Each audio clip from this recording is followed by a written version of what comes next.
Hey, gang. Glad you could join me tonight. Um, welcome to Ghosts of Bacon, episode 23. I'm your host, Jake Roberts, and really pretty cool presentation I put together for you tonight. Nice to see so many familiar names out there, gang. Thanks for joining me.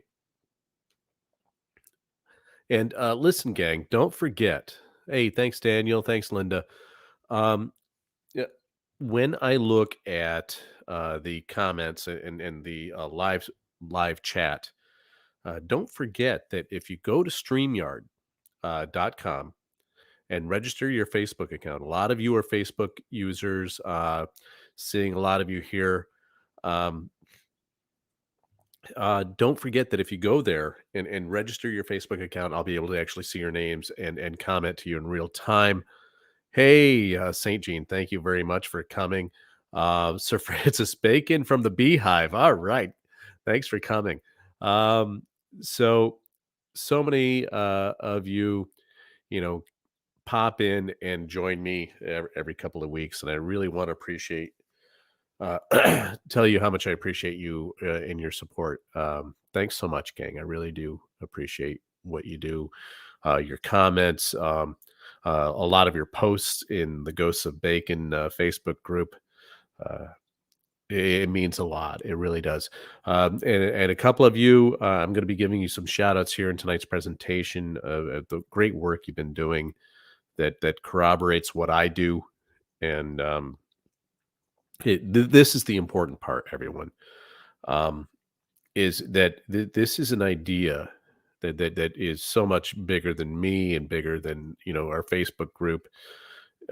This is a tradition that has been going on for 400 years. The idea of the Baconian ideal, the idea of searching for truth, and this is really what I'm all about.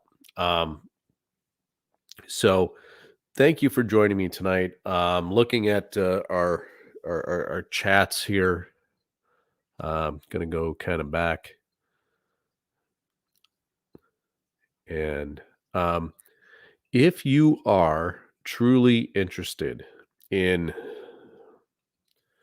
all of this information, what I do and what a lot of our group members do, really consider joining the Francis Bacon Society. You become privy to uh, uh, emails and updates and the Baconian Baconiana is what it's called, a journal. It's an online journal now, of like-minded individuals who are posting their research and their thoughts about Bacon and his influence on our modern society. And it's really exciting stuff. Also, if you haven't had a chance, the Beehive is a Bacon forum at Sir Bacon, I believe, .com. And hold on, I have it right here.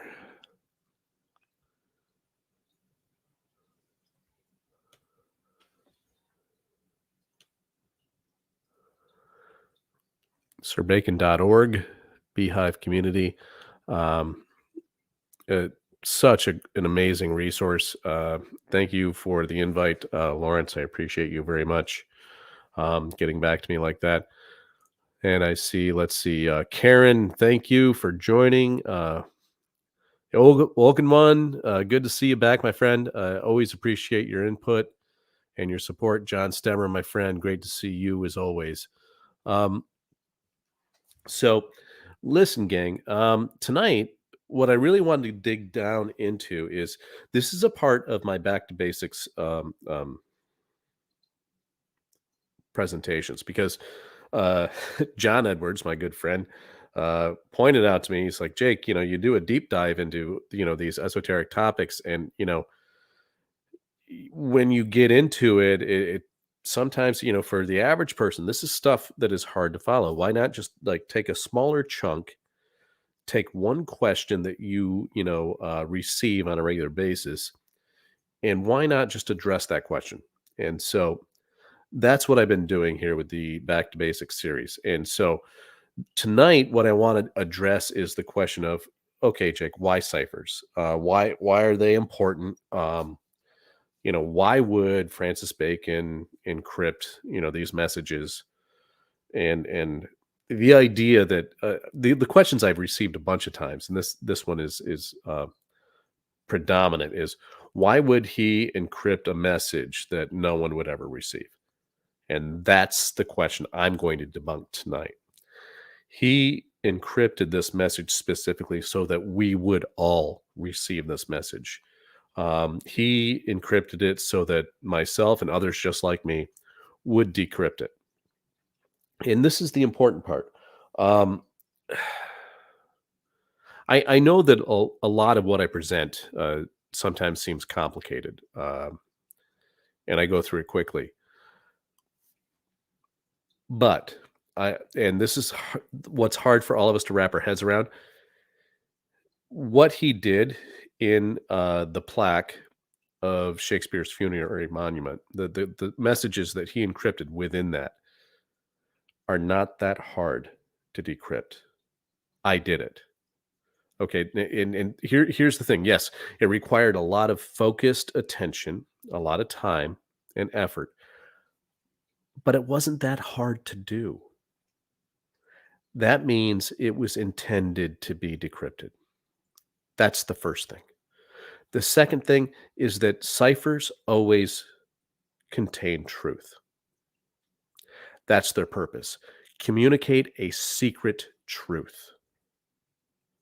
And that's what I'm going to get into this evening. Again, thanks for joining me. And yeah, you know what, Carolyn, I'm going to post your. It's basically like learning a new language, and that's a message that people have commented a few times. That's exactly what it is. And over the last 3 years or so, I've immersed myself in that language. The problem is I've become pretty fluent in it, and as such, when I try to communicate what I found, sometimes I go a little too quickly. And for someone who doesn't speak that same language, as one of, I think it was Mary, one of my regular viewers, she says, everything you say is as clear as mud, Jake. So, um, oh gosh, Linda, thank you so much. What a great question. My friend Linda Lewick Simpson. If it's so easy, who did it over the last several hundred years? Okay. Do you want a list? Okay. Let's see. Edgar Allan Poe, Mark Twain, um, uh, Sir Walter Scott. It would have been also Robert Louis Stevenson, Treasure Island. Ring a bell. Uh, Writers and artists over the last several hundred years have done exactly what I did. However, what they did was they followed the edict that was laid down in Fama Fraternitatis, the very first of the Rosicrucian manifestos that was published in the early 1600s. And what they said in that manifesto, what Bacon said in that manifesto, was that once you learn the secrets of the RC, you should only publish those secrets in metaphorical terms. In art and in literature, they should appear in the themes. They should appear in allegorical form, but don't say them explicitly out. Well, what I've done is I just broke that rule, and I'm just stating them explicitly out. So writers throughout the last 4 centuries, Linda, have actually published those ideas. It's very painfully obvious to me, unfortunately, not to everyone, that they did exactly that. So it's really important that we wrap our heads around this. One of the very first things I did in my book, The Holy Trinity Decryption, was state explicitly, I am not the first person to ever do this. Not a chance. Because I was a mere amateur, and all of a sudden these ciphertexts just unfolded themselves. And once I applied Bacon's techniques, they're just there. They're there for anyone who has the eyes to see, for anyone who takes the time and puts forth the effort on this quest. And so that's really the most important message I can give people. Um, and tonight, what I want to do is explain to you why so many people refuse to do exactly that. Frankly, people are afraid with very good reason. With very good reason. Manly Palmer Hall, in The Secret Teachings of All Ages, makes the statement that anyone who actually applies knowledge and actually begins to expose any information on what he calls the Bacon Shakespeare riddle feels the full weight of a group that wants to keep this information hidden. And he doesn't say who that group is. He doesn't say why. But tonight I'm going to show you a couple examples of why that happened. Looking at a couple of the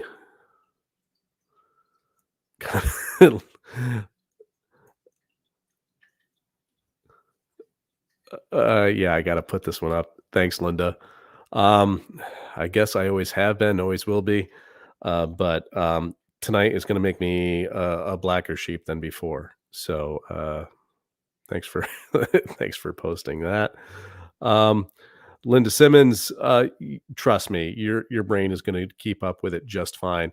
Sir Francis Bacon, yes, it does take a great deal of time, but sometimes the rewards happen. Uh, I'm thinking that it's not going to happen in my lifetime, but I hope I can contribute a small part to that. Um, Daniel, my friend, do you think the RC was created to take attention away from the developing speculative masonry, basically a front cover? No, not at all. I think that, how do I say this without ticking off too many people? The RC, the Fra Rosie Cross, was at its very inception was three people, and it started as a joke. Bacon states in the cipher text that's going to appear in my next book. I didn't include it in the first; it was a little too controversial. I wanted to make sure that I found enough corroborating evidence. Anything I find, I've tried to find outside sources that corroborate what I found in the cipher text. And he states his Fama fraternity evolved into speculative Freemasonry, and so it wasn't a distraction. It wasn't to hide it. It was something that evolved into it. Um,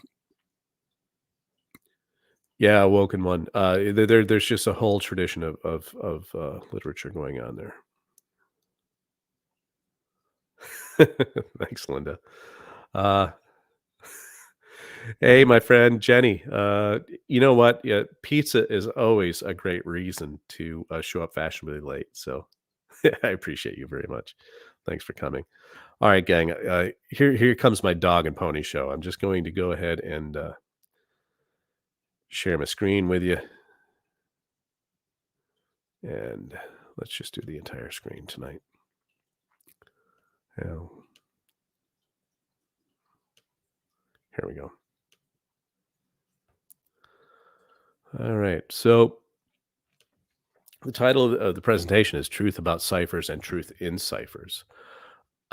There is a couple who were famously involved in the decryption of Shakespeare's works and looking at ciphers, and they were Elizabeth and William Friedman. And so tonight I'm going to start off by talking about some historical precedents of why ciphers are important. Again, this is the Back to Basics series. People always ask me, why would this appear in cipher form? Um, and so, I mean, it goes all the way back to Julius Caesar. In fact, there's a famous cipher that is going to come up later in my friend Brian Leary's father's book, um, where he identified a whole series of Caesar ciphers. It, Caesar has a cipher named after him. The example I always love to bring up, because obviously it ties in perfectly with my own research and discoveries, is that Mary Queen of Scots was beheaded simply because of her cipher being decrypted, and the fact that she was uh, um, basically conspiring to depose Elizabeth I. The Revolutionary War, the Civil War, all had their own cipher systems at work going on here. World War II, the Enigma cipher and Purple cipher from Japan. Um, these were pivotal moments in history, and as the Friedmans that I just mentioned were central to that idea of the decryption of both of those. Uh, an example that I'm going to use briefly is this idea that let's look at the Catholic Church, the idea that um, only having the Bible written in Latin and having it only accessible to the clergy allowed them a certain level of power. And that is the reason behind ciphers as well. The purpose of every cipher is to communicate a hidden truth to someone else. And I believe that the plaque that I decrypted, the purpose was to communicate the hidden truth of Bacon's real identity. And first and foremost, I wanted tonight we're going to dive deep into how we got it wrong for so long and why.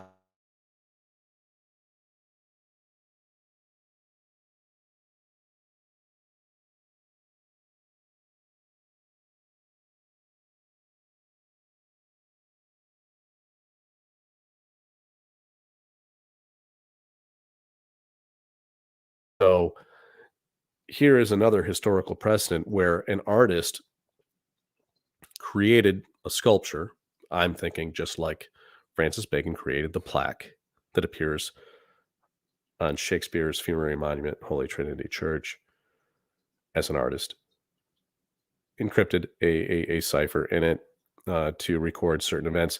Here you have a cipher at the Central Intelligence Agency in Langley, Virginia. So the key word here, if you'll forgive the pun, and it was purposeful, is the word truth. What lies at the heart of ciphers. They're truths that are intended to be kept secret only for a select group of people. So, what happens in the 19th century of the Bacon Shakespeare? Let's put Enigma in quotes. There were a whole series of 19th century Baconians who truly believed that, just like I do, Sir Francis Bacon wrote the works of Shakespeare. And the primary amongst these was a very famous man by the name of Ignatius Donnelly. The problem is if you read his book, The Great Cryptogram, um, he's not exactly explicit in explaining how he decrypted it. His methods seem frankly convoluted. There doesn't seem to be from what I've read, uh, a standard operating procedure. He does follow the clues. I think that he was on the trail of something, but I don't think he knew what to do with it. Another character, Orville Ward Orwin, created this machine here in this picture here on the right, where he just took pages from the first folio, a lot of Bacon's books, a lot of the writings of other Renaissance writers, and pasted them using this machine. And he claimed that the machine could actually decode them. Um, yeah, that actually happened. One of his assistant, and when when people just basically blasted him for the total lack of logic and lack of protocol, lack of scientific thinking associated with what he did.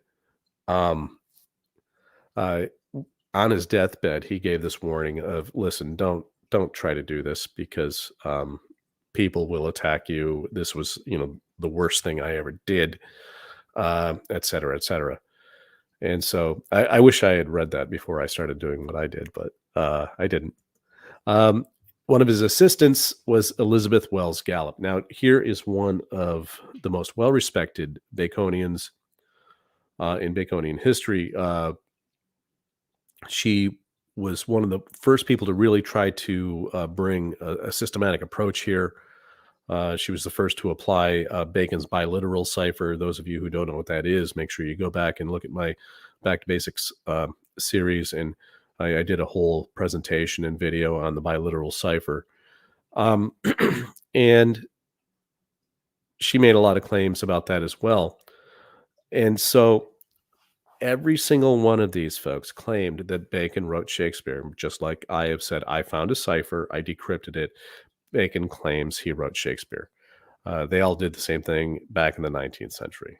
It also gave rise to the Prince Tutor theory. Those of you who don't know what that is, the Prince Tutor theory states that Sir Francis Bacon was actually the illegitimate son of Queen Elizabeth I, and that he wrote the works of Shakespeare, and had to do it in secret because, you know, he was royalty and so on, and he wouldn't be able to rise to any actual status in the government if it was known that he had written them. I've always loved the Prince Tutor theory. I was always an advocate of it until I found the messages that I found that make me could possibly make me very unpopular in the Baconians society, because the information I found directly refutes this idea. And one thing that always bothered me about the Prince Tutor theory was the fact that while Elizabeth was queen, Bacon never rose to any actual status. In fact, she kind of kept him at arm's length. And it wasn't until James I came to the throne where all of a sudden he rose to some status. That's because James I was his younger half brother. Francis Bacon was the son of Mary, Queen of Scots, and Francis II of France. So, getting back to our discussion of Elizabeth Wells Gallup, she worked at Riverbank Laboratories. Riverbank Laboratories was really kind of interesting. There was this guy named George Fabian. He was a millionaire back in the 1900s, and he called himself a colonel, much like the way that Colonel Sanders called himself a colonel. Just kind of gave himself the title. And he brought in a bunch of people that he felt would help him do and study all of the areas that he liked to study. And one of them, of course, was the idea of ciphers and the idea that Bacon wrote Shakespeare. So Elizabeth Wells Gallup had worked with the gentleman who created that crazy machine, and so Fabian brings her in to head up his cipher division at Riverbank Laboratories. And so she believed that Bacon used his biliteral cipher in the first folio to encrypt a series of messages. And her book was called The Biliteral Cipher of Sir Francis Bacon, Discovered in His Works and Deciphered. And again, this continued the Prince Tutor theory that her forerunner had come up with, the idea that Bacon was actually the son of Elizabeth I. She had an assistant by the name of Elizabeth Smith, another Elizabeth. And Elizabeth Smith would later meet William Friedman here at Riverbank Laboratories, and they would fall in love and get married. William Friedman is the father of the NSA. I've mentioned him in this podcast multiple times because he is the giant, the most influential person when it comes to the idea of cryptology here in the States, United States of America. So William and Elizabeth Friedman, like I said, they met at Riverbank Labs, and here you see a picture of them working together. This was a partnership that wasn't just a marriage. It's something that they continue to do throughout their entire lives. Now, they were at Riverbank Labs. At first, William was there just to work on genetics with plants. Okay, that was his that was his wheelhouse. That was his background from college. But he met Elizabeth, and she was working on the Shakespeare First Folio and the ciphers in it, and he became very interested. He had a natural ability for ciphers. And so all of a sudden, World War I hit, and the Army realized, well, we haven't dealt with ciphers since the Civil War. We have no idea what we're doing here. And so they went to Riverbank Labs and approached George Fabian and said, hey, listen, you have a cipher division. We need their help. And so this is where William and Elizabeth began working for the United States government. Next thing you know, World War II, when that happens, they're the ones working on, Enigma, Purple, and working in a variety of capacities for the government and the Army. They retired from that eventually after William created the NSA and or what would become the NSA, let's put it that way. They decided that they would take another look at the Shakespearean ciphers, all of the 19th century writers that I have just noted, as well as a lot of others. And they wrote a book called The Shakespearean Ciphers Examined. Here we have the premier experts of cipher systems, the people this couple won World War II for the Allies by a lot of people's claims. And so when all of a sudden they look at all of these different books that claimed that they had decrypted a cipher in the first folio of Shakespeare that claims that Bacon wrote them, if they look at that, and meanwhile, remember, this is where they first met. This is where this was their first passion of let's figure this out.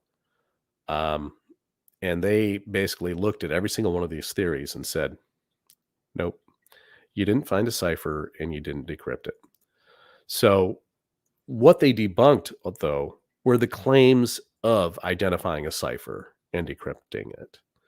They didn't debunk the idea that Bacon wrote Shakespeare. That's what they didn't say. So this is really important.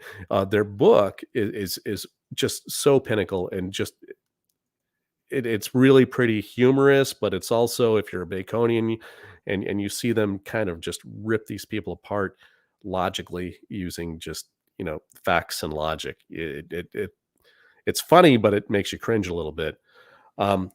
One of the things they did not say was they never said that Bacon didn't write Shakespeare. They never made that statement. However, this is an idea that has persisted throughout history. All of these messages included the Prince Tutor theory, which, my findings actually run counter to. The impression still exists right to this day. And this is something that all Baconians tend to rally against and are upset about, is this idea that the Friedmans disproved that Bacon wrote Shakespeare. That is an idea that is out there right to this day, and it's written that way, when in fact they never, ever said that. So that's something that I'm going to... Here's an example from it. Just one example from Britannica Online, and this is the first thing that comes up when you do a search like this. Britannica states, quote, "Together, the Friedmans wrote the Shakespearean Ciphers Examined in 1957, in which they denied Francis Bacon's purported authorship of the William Shakespeare plays and sonnets." They didn't do that at all. Okay, this is patently false. They debunked the claims that the authors had found ciphers and had decrypted them. They never claimed that Bacon did not author the works of Shakespeare. But the problem is that once this statement gets out there, and you can go to any, it doesn't matter whether it's Britannica or what online source you go to, you're going to see some variation of that exact same statement.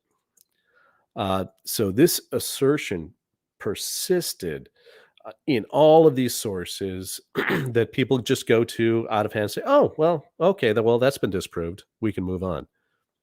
Hasn't been disproved at all. So let me show you this. So I'm going to take a break here with David Kahn. I would just want to...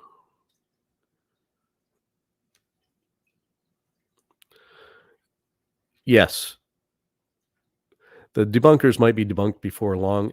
Absolutely true. Stephanie, hey, I'm glad you could join us.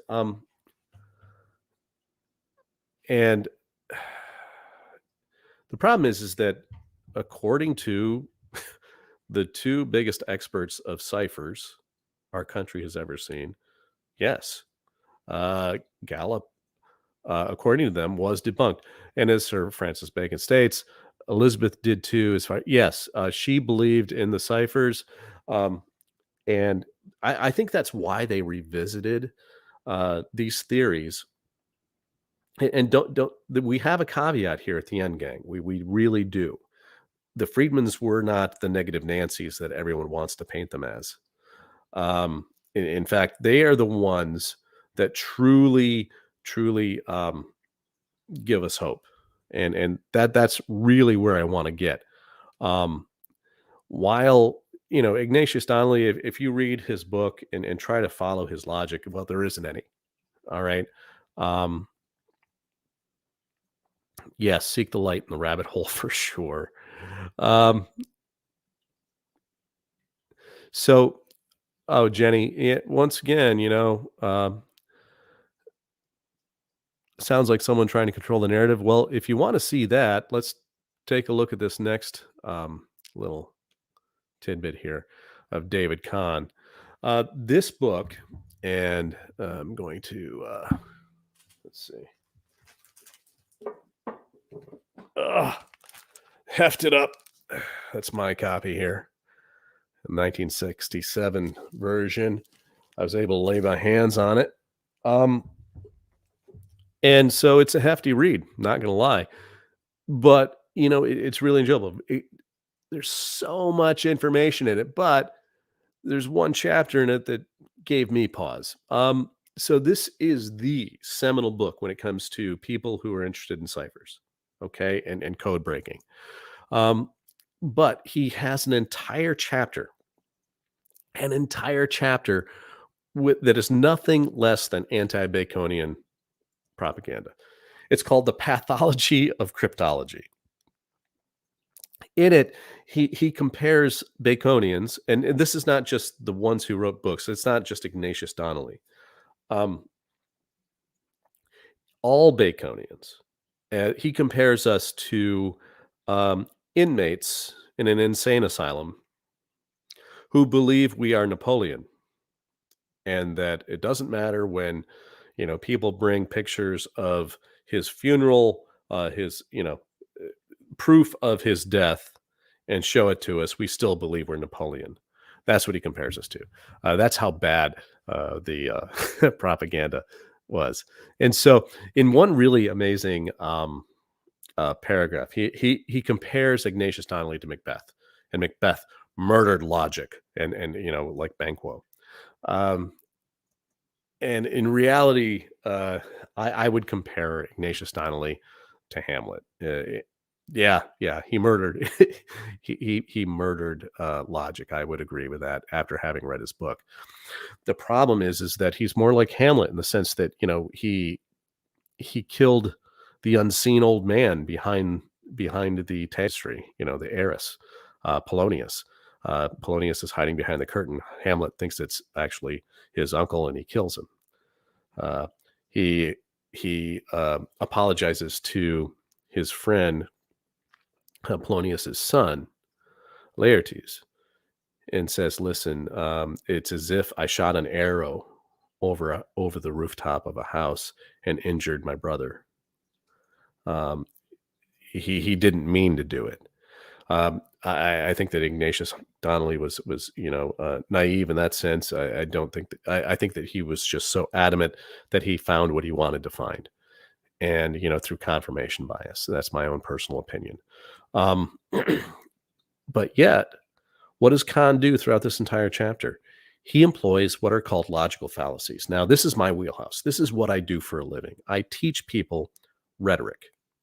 I teach people how to follow the rules of logic to formulate an argument. And Kahn, in this entire chapter, he purposefully uses, as a professional, he used to work for, I think it was Newsweek. He is a journalist. He knows better, but he purposefully used them. Now, who uses fallacies of logic on purpose, gang? Propagandists. And this is what David Kahn does in this entire chapter. He uses the fallacies of logic, bare assertions, ad hominem, slanted language, and hypothesis contrary to fact, a bunch of others throughout this entire chapter. He spends a lot of time and a lot of real estate in this very large, thick book um, to malign Baconians. So, yes, I would agree that he has he was a part of that whole alignment of trying to dissuade people from pursuing that truth. Now,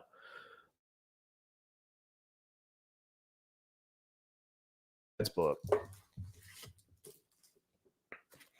The Complete Cryptographic Shakespeare. By the way, you can see I already have a bunch of post-its in there noting really good pages. Brian, if you're here tonight, thank you so much for sending me that, because it's such an amazing resource. First of all, Brian's dad, Penn, is just a really impressive individual. A test pilot in World War II for bombers and fighters, a trial lawyer, and a Baconian, and obviously just amazing stuff. He One of the things that I did was when I started reading the Friedman's work, I'm like, oh, they're not telling us to stop. They're telling us how to proceed and get better at it. Brian's dad figured that out way before I did. Um, One of the things that they said was you have to apply true cryptology. You have to use the scientific method of cryptology to the Baconian question. And that's when we're going to figure this stuff out.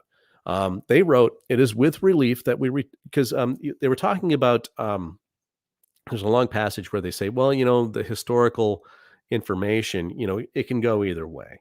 We know that um, that Shakespeare, the actor, probably did not have the background to write the works of Shakespeare. There are multiple candidates who are all, legitimate candidates.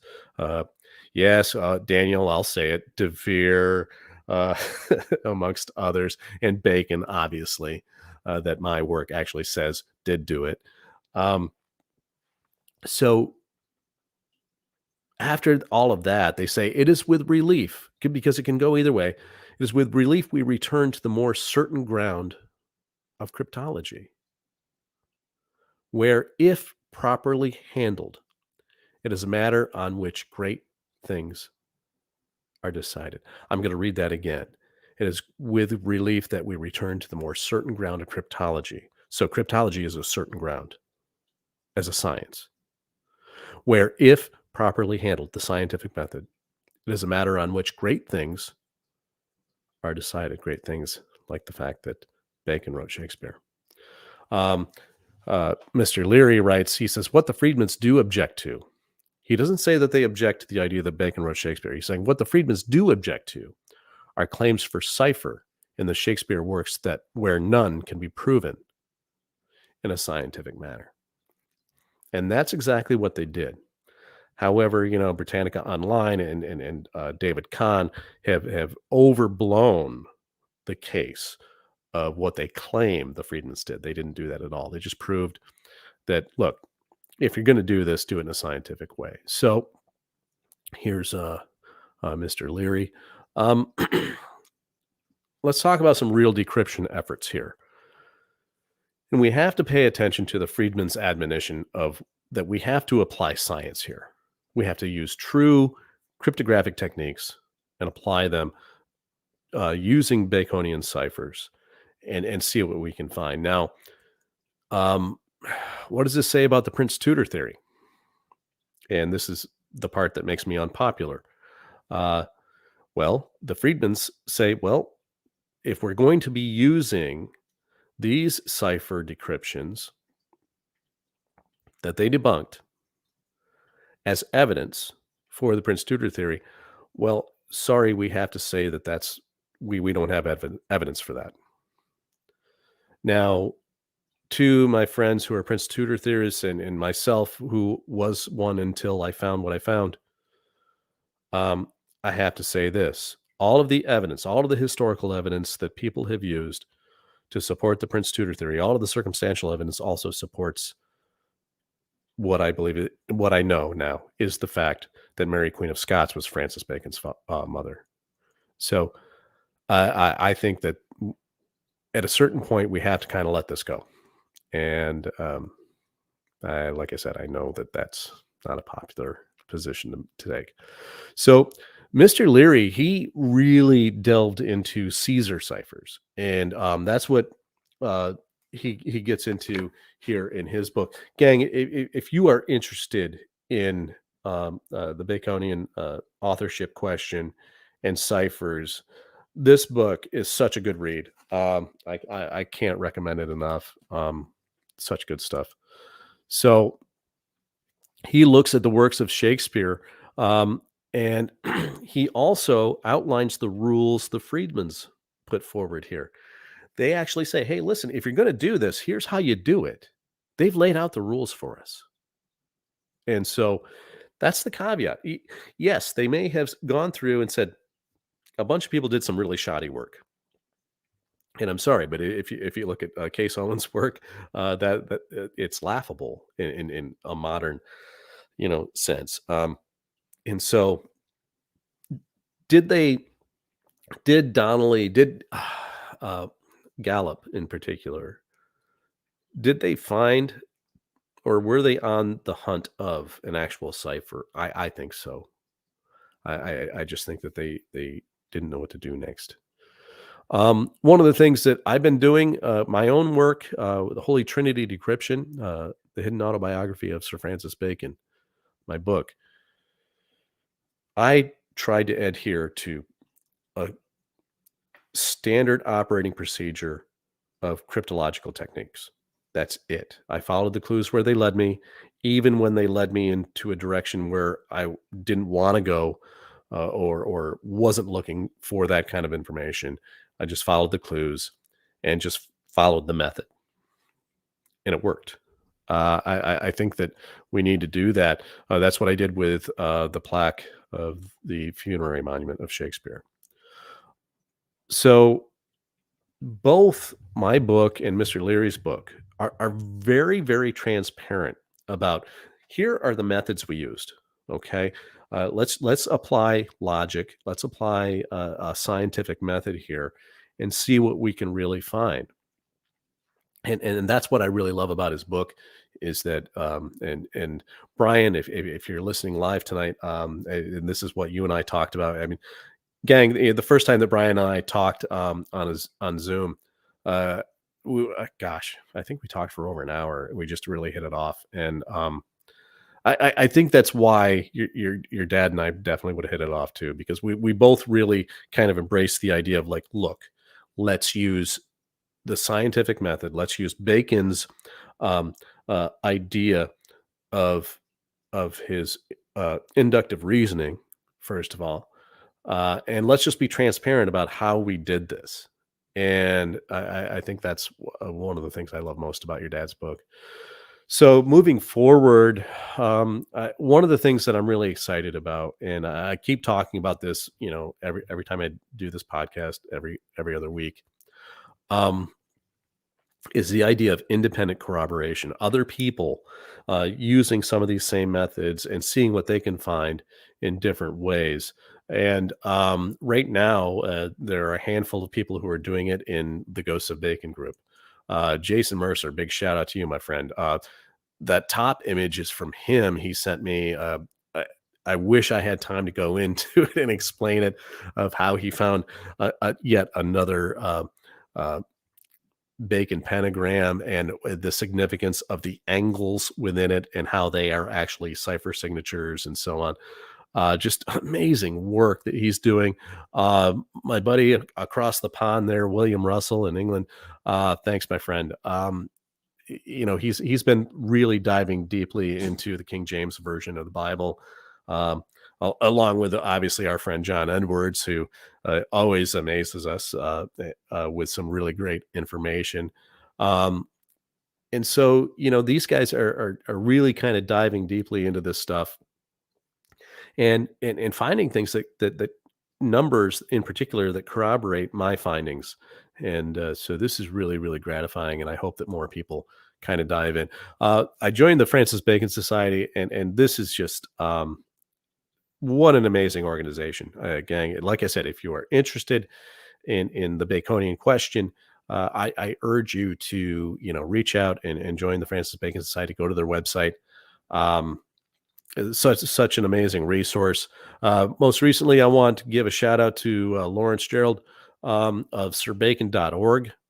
This resource, I actually cited this website in my book when I was looking for a good timeline on Francis Bacon's life, and this was by far the best information I had found out there. And I think you are in the chat room this evening watching live as well. Thanks so much for that. And your invite to the new forum, Beehive Community. Everyone, if you are a member of Ghosts of Bacon and you enjoy this sort of quest for truth, I think that this is probably one of the best new resources that's going to be out there. It's brand new, and already I just keep I keep going back and checking to see what else anyone else has posted. So so cool. Of course, my website, theghostsofbacon.com. I encourage you to go there. I'm going to be coming. I'm currently constructing a new page and a new section of the website that's just going to be a list of resources. And this is in response to requests from private messages of a lot of people who say, do you have, just an explanation of how to, look at Bacon ciphers and those kinds of things? And so what I'm going to do is I've been putting that together. That's going to be going up live probably within the next 2 weeks before my next podcast. And I'll announce that on the next show. So these are all of the folks that I mentioned this evening.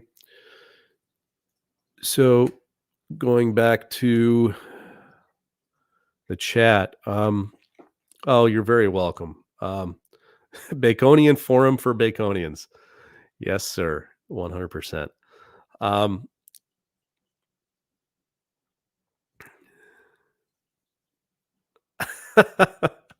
Awoken one as usual. I reported, or I mean, I appreciate you.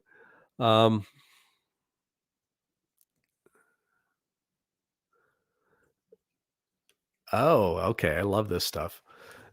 My friend Dan Spino. Your methods are impeccable. I admire your skills. I'm just suspicious of the message, not your abilities. I believe these people were playing a game. Um, well, when you say these people, I'm assuming you mean the RC. When it comes down to it, at the heart of it, from my work, what I've discovered is that, and again, it's an unpopular view. I get it, Daniel. The RC were three people at the very beginning. It started as a joke. They never intended for it to get out there for public consumption. But once it did, they had to. I think they needed to contain it. I think that's why they created speculative Freemasonry. And so one of the big things that I really get into is the idea of corroborating evidence. Okay, this is really important. One of the things that I do is before I put out information, I try to find some other source that corroborates the message. And so what I do is I go to whatever direction that source sends me to. For example, one of the messages was about Catherine de Medici, and that led me to this was actually fortuitous. I didn't even find this information. That all of a sudden, my friend Chris Morford sent an image to Chris Dona, who sent it to me, and that image was a Medici coat of arms. On the Medici coat of arms was another transposition cipher where their family motto was supposed to be. It was supposed to say Festina Lente. That's the De Medici family motto. But no. What it said was it was a Latin encryption, which meant from this all my glory. However, it was a transposition cipher because it had the same exact features as the plaque of Shakespeare's funeral monument, and so I was able to figure out what the key was, and the message afterwards, once I decrypted it, said, "The source of all my glory, this house of filth." Apparently, he had a very low opinion of the De Medicis. So, um, so yeah, I get the idea that um, I guess when you say, Daniel, that you question the messages, uh, there's a problem with that, and here's what it is. It's called confirmation bias and cognitive dissonance. Uh, I've corroborated all of these messages. They're explicit. Bacon does not equivocate when it comes to the central message of the plaque of Shakespeare's funerary monument, which is his heritage. Who his parents truly were, and I will stand by that 100% every time. Um, and so the heart of the presentation I just did was the idea that within ciphers messages, if you use a scientific method in decrypting them, if you adhere to the rules of logic, you will find the truth. They always contain the truth. And so that is really what is at the heart of my work. Um, and if anyone actually finds actual evidence to counter what I'm saying here, or able to find a flaw in any of my processes, um, uh, any fallacies of logic that I may have employed that I didn't notice, anyone who wants to point those out, please do. I encourage that. I invite that. But to simply say that you question the messages, that means nothing to me. I'm sorry. Um, you have to have something. You have to have evidence. So, um, Brian, I see you there. All right. Yes. And yes, Sir Francis Bacon. I wish I had met Mr. Leary myself, and Brian and I have talked about that. Brian, you and I need to uh, connect up again on another Zoom. Spend another hour just visiting. So, Daniel. Oh, there we go. Exactly what I've been waiting for. I can't wait. I would love to have you actually, Daniel, come on and present it on Ghosts of Bacon. That would be amazing. I would love that very much. Can't wait to see it. All right, gang. Anything else for the good of the order here? I don't see any other questions. A couple of new faces. Sir Francis Bacon, thank you for joining us this evening. I appreciate your invite to the Beehive. I love that name. Um, and really, really appreciating all of the cool interaction that's going on there as well. I encourage all of the listeners, all of the viewers to um, head over to your website and check that out because it's just a wealth of information. Um, oh, thanks, Penn. Appreciate it. All right, gang. At this point, I'm going to wrap things up. We've been, going for the full hour. Yes, Ray, you have a great week too. Appreciate your support each week. Daniel. I wish it did have to do with DeVere. It'd be easier to refute. um, all right, everyone. Have a great evening. Hope you have a great week, and we'll get together and do this in 2 weeks. And until then, take care of each other and be cool. Take care. Bye bye.